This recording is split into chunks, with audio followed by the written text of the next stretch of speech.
weird, isn't it? I'm in a car with my mom. We're driving through Durban, and I was just looking around at everything. Can you hear those noises?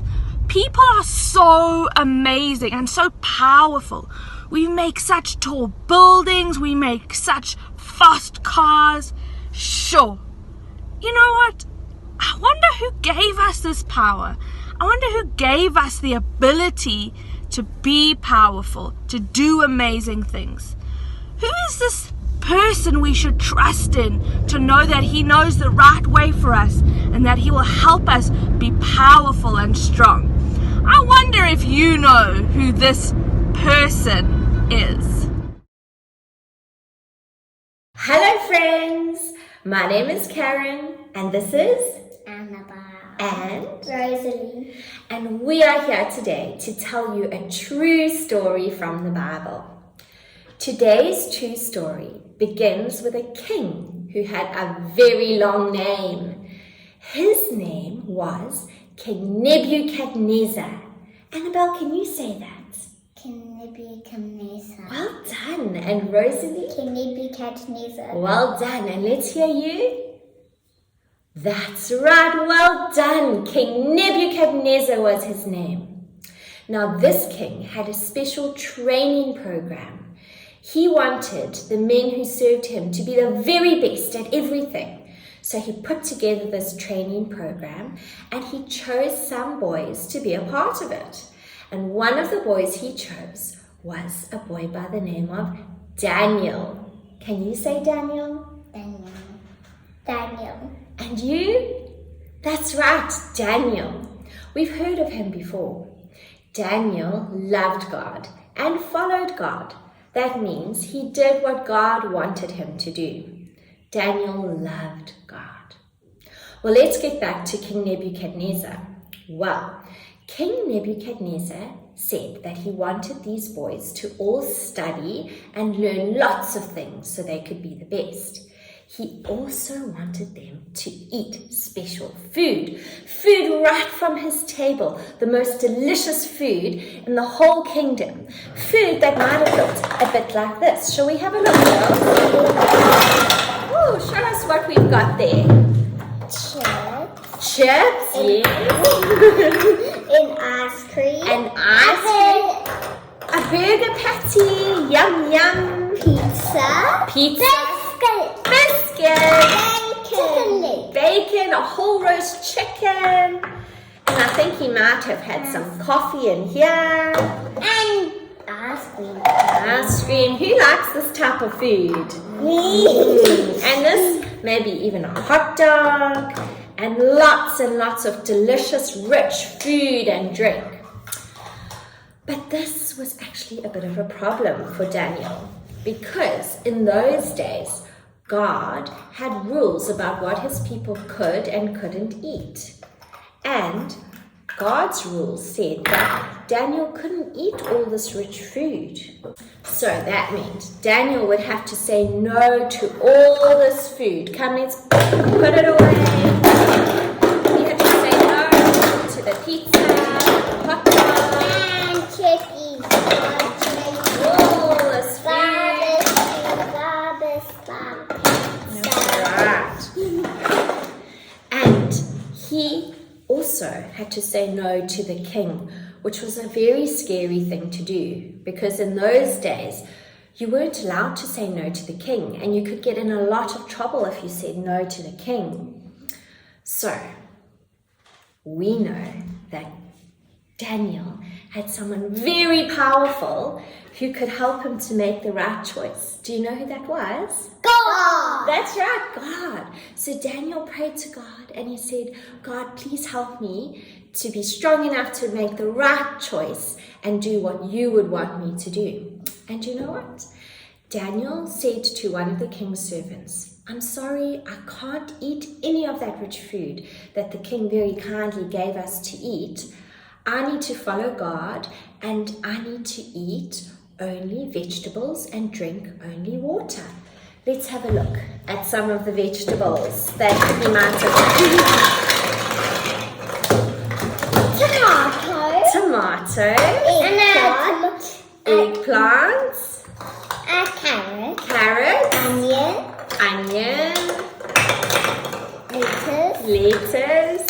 Cucumber. cucumber. Onion. Look at all this delicious fresh vegetables that he wanted to eat. So Daniel told the king's servant that he was only going to eat fresh vegetables and only drink water. And the king's servant went to tell the king. Now, what do you think the king was going to say? Put your hand up if you think the king was going to be very angry with Daniel. Okay, put your hand up if you think the king was going to allow Daniel to eat his vegetables. Well, you're right. God worked on the king's mind and the king's heart, and the king said, okay, Daniel, you can eat these vegetables. How amazing is that? How amazing is God? And so Daniel didn't get into trouble with the king, and Daniel followed what God said he must do, and Daniel ate the food that he knew God wanted him to eat. What a lovely story. Now, do you know that God can also help you and me and all of us to make the right choices?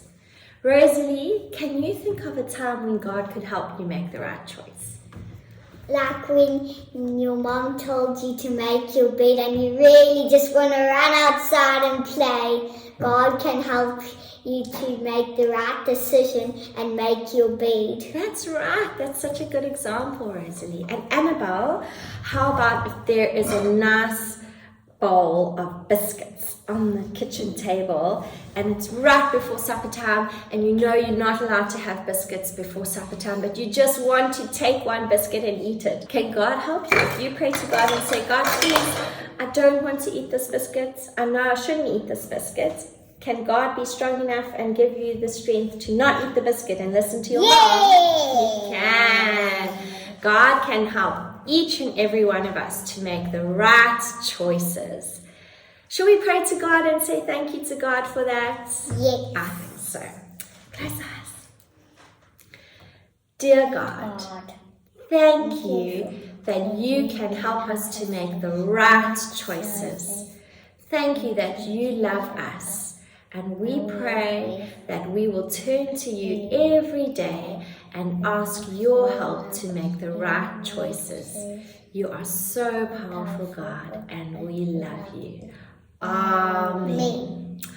Well, that's it for the story today. Thank you for listening. Bye for now. Bye. Did that story help you figure out who is powerful, who helps people be powerful and do amazing things? I think it did. I'm pretty sure it did. You know what? I think it's time for us to stand up and worship the amazing God who loves us and is powerful and helps us do important, amazing things. Why don't you stand up and worship God?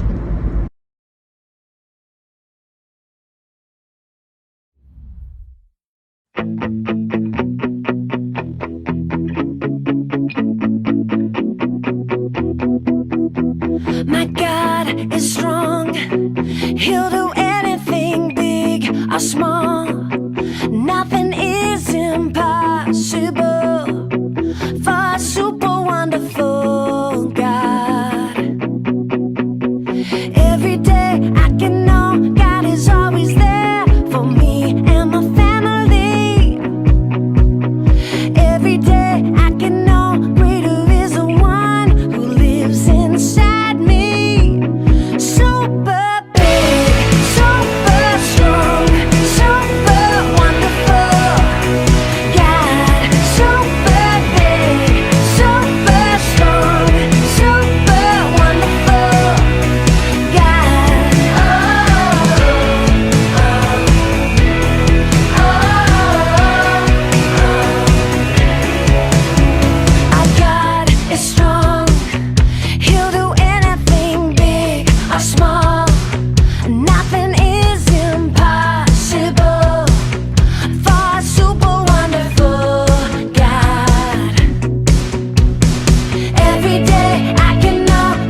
Psalm 147 verse 5.